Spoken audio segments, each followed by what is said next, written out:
आपको और सर को भेंट करती हूँ कि जहाँ रहेगा वही रोशनी लुटाएगा, जहाँ रहेगा वही रोशनी लुटाएगा। कि किसी शराब का अपना मकान नहीं होता, किसी शराब का अपना मकान नहीं होता।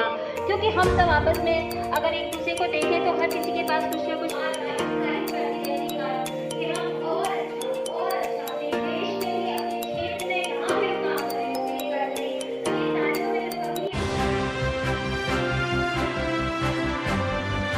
क्या नाम है मैम आपका? रश्मि सिंह।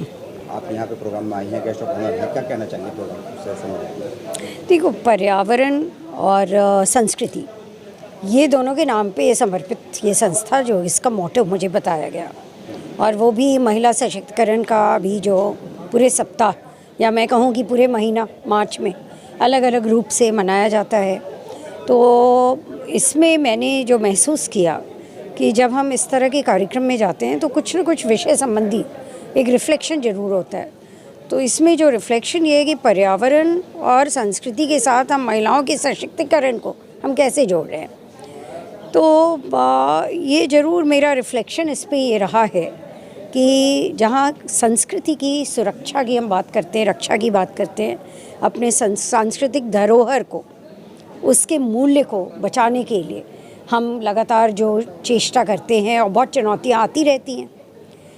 इसी तरह से महिलाओं के लिए भी, उनकी अस्मिता के लिए भी, उनके अपने जो एक उनका समाज में जो एक अस्तित्व है उस पे भी कई बार उसको बनाए रखने के लिए महिलाओं को बहुत चुनौतियाँ आती हैं। उसी तरह पर्यावरण है, पर्यावरण की भी अस्मिता को बनाए रखने के लिए बहुत चुनौतियाँ आती हैं। तो ये तीनों में कहीं ना कहीं सामंजस्य है। और यदि हम इस बैलेंस को समझ जाएं कि पर्यावरण में बैलेंस कैसे हमें बना करके रखना है, सांस्कृतिक धरोहर को कैसे बना करके रखना है, महिलाओं के सशक्तिकरण यानी महिलाओं की जो भागीदारी है विकास की गति में, देश के विकास में, उसमें कुछ अवरोध नहीं आ पाए, उसके लिए हमारा क्या कर्तव्य बनता है।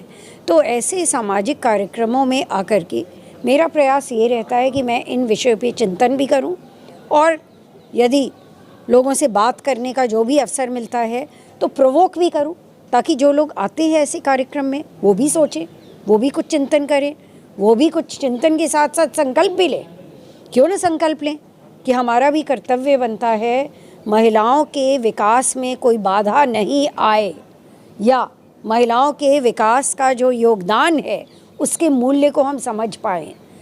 तो इसलिए जो है मेरी ये अपील सबसे रही है कि इस विषय पे वो ज़रूर अपने अंदर जो है एक भावना को ज़रूर जागृत करें। तो मेरा आने का यही एक मुझे लगता है एक ऑब्जेक्टिव ये बन जाता है कि कैसे जागरूकता ज़्यादा से ज़्यादा हम समाज में इन विषय पे फैला सकें। और जो आयोजक हैं, शुभम यहाँ पे साथ खड़े हैं, आप अपना, मुझे पता चला है कि बहुत कम समय में ही आपने बहुत लोगों को, बहुत स्टेक होल्डर्स को, विशाल यहाँ पे साथ खड़े हैं, बहुत लोगों को आपने जोड़ा।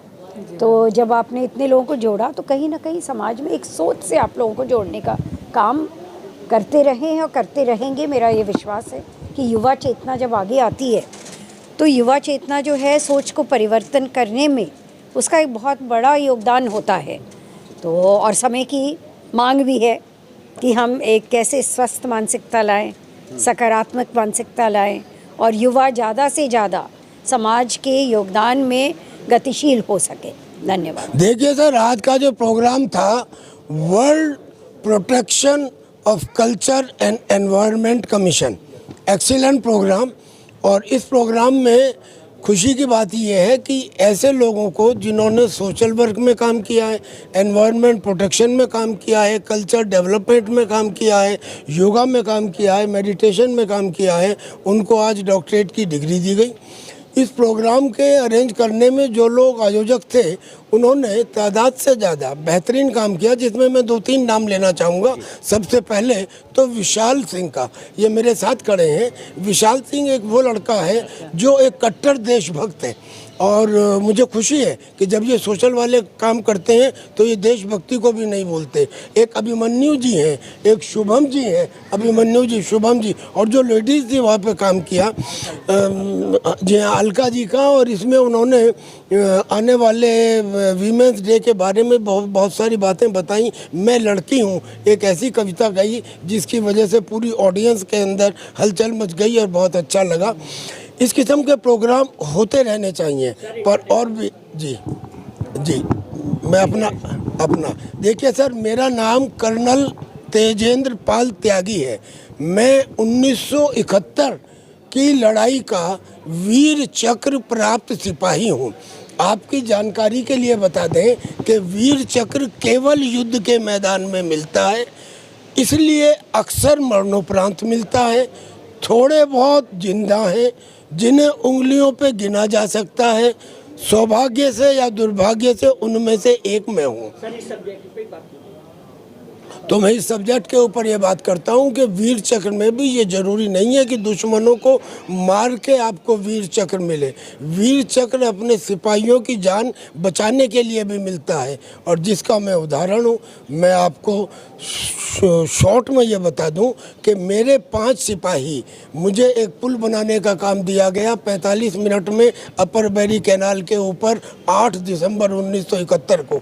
वो काम करने के बाद सामने दुश्मन का गांव चीना बेदी चंद, वहाँ से अचानक light machine gun, medium machine gun, 2 inch motor, 3 inch motor का फायर, मेरे 5 सिपाहियों को गोली लग गई। गलती से वो दुश्मन के गांव में जाके फंस गए। मैं उनके पास गया, वो वापस क्रॉल नहीं कर सकते थे क्योंकि उनके हाथ पैर अकड़ गए थे पानी की वजह से। उन्होंने कहा हम आपके साथ क्रॉल नहीं कर सकते। मैं वापस आया, एक टैंक से रिक्वेस्ट की कि मुझे 15 आदमी दे दें और कवरिंग फायर दें। उन्होंने कहा आदमी का सवाल नहीं उठता, कवरिंग फायर दे देंगे।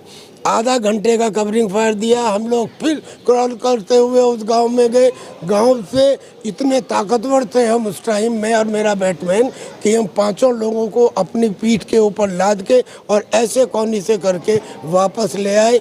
5 की जान बच गई, 2 बोर्ड आउट हो गए, 3 वापस यूनिट में चले गए। तो मैंने अपने 5 सिपाहियों की जान बचाई।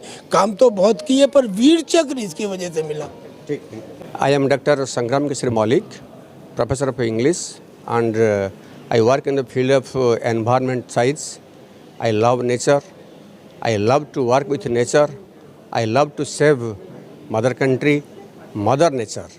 And this is a wonderful occasion with this organization I am associated, honored me for my work, the literature, spirituality and environmental science. In future, I will work hand in hand with the organization, and I will work also till death for my mother country and mother nature. And I will advise everybody, I will expect, keep this green earth always green and clean.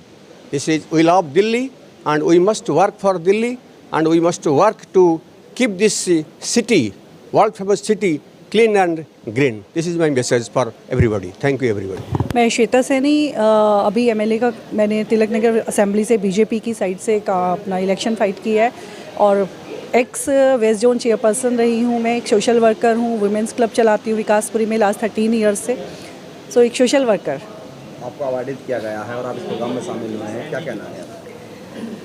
अच्छा लगता है जब social activist को कोई संस्था अगर honorary सम्मानित करती है, और मुझे लगता है कि जो शायद लास्ट 13 ईयर से वुमेन, क्योंकि ये वुमेंस डे हम सेलिब्रेट कर रहे हैं 8th को, तो ये वुमेन जो वीक हमारा चल रहा है उसके लिए शायद संस्था को लगा होगा कि हम जैसे लोगों को सम्मानित करना चाहिए। तो thank you world culture environment protection commission को मैं धन्यवाद करूँगी कि उन्होंने समाज में अच्छा काम करने वाले कुछ लोगों को सम्मानित किया आज इस मंच से।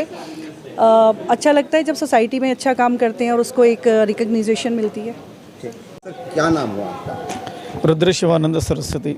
रुद्र जी, कि आज जो आपको अवार्डित किया गया है, किस वजह से अवार्डित किया गया?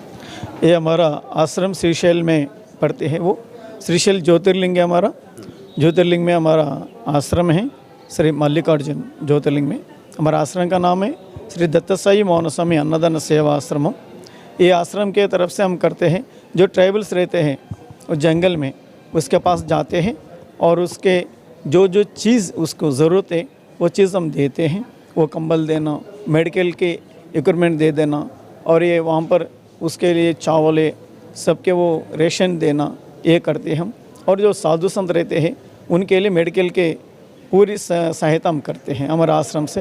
और ये नित्याग्निहोत्र रहता ना, नित्याग्निहोत्र हम वो सिखा के फ्री में देते हैं वो हमारे आश्रम की तरफ से।